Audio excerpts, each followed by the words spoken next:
વધુ સમાચારમાં વાત કરીએ તો વડોદરાના ડભોઈ તાલુકાના ગોજાલી ગામ પાસેથી પસાર થતી પાણી પુરવઠાની પીવાના પાણીની મુખ્ય પાઇપલાઇન તરફ લાઇનના બંને તરફના વાલમાંથી લીકેજ થઈ રહ્યું છે. તો પાણી કેટલાક દિવસોથી રોજબરોજ હજારો લીટર પાણી જે છે તે વેડફાઈ રહ્યું છે. પાઇપલાઇનમાંથી થતું લીકેજ પાણી ઢાઢર નદીમાં વહી જાય છે. તો ઉનાળુ સિઝન માથે છે ત્યારે પાણીની તંગી સર્જાય તે પૂર્વે તંત્ર દ્વારા જરૂરી ધ્યાન આપવામાં આવે અને દર વખતે આ રીતે વિકેટ હોય છે છતાં પણ અધિકારીઓના ધ્યાનમાં આવતું નથી, જેને લઈને હજારો લીટર પાણી ઢાઢર નદીમાં વહી જાય છે. ટૂંક સમયમાં જ ઉનાળાની શરૂઆત થઈ જશે. તો પાણી બચશે તો જ ઉનાળામાં ગ્રામ્ય વિસ્તારમાં પીવામાં કામ લાગશે.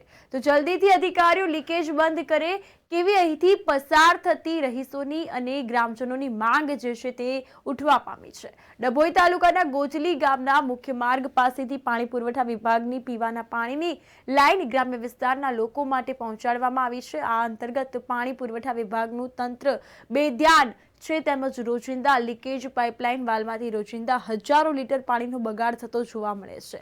આ અંતર્ગત આ બાબતે તંત્ર દ્વારા ધ્યાન દોરવામાં આવે, તંત્ર દ્વારા આ અંગે આ બાબતનું ધ્યાન લેવામાં આવે તેવી ત્યાંના રહીશોની માંગણી ઉઠવા પામી છે. ડભોઈ ગોજાલી રોડ પર ઢાઢર નદી આવેલી પાણીની પાઇપલાઇન વાલ લીકેજ હોવાથી ઘણા સમયથી પાણી વેસ્ટેજ જાય છે. આજે પાણીની તંગી આપણે સૌ કોઈ જાણીએ છીએ.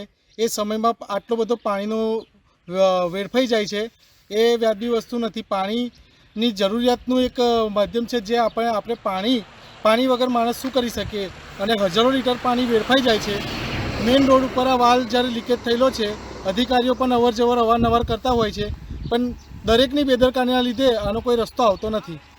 કેટલી જગ્યાએ લીકેજ છે? 2 જગ્યાએ. એટલે વાલમાંથી પાણી નીકળે? વાલમાંથી પાણી લીકેજ થાય છે. પાણી કઈ વહી જાય છે? પાણી બધું ઢાઢર નદીમાં વહી જાય છે.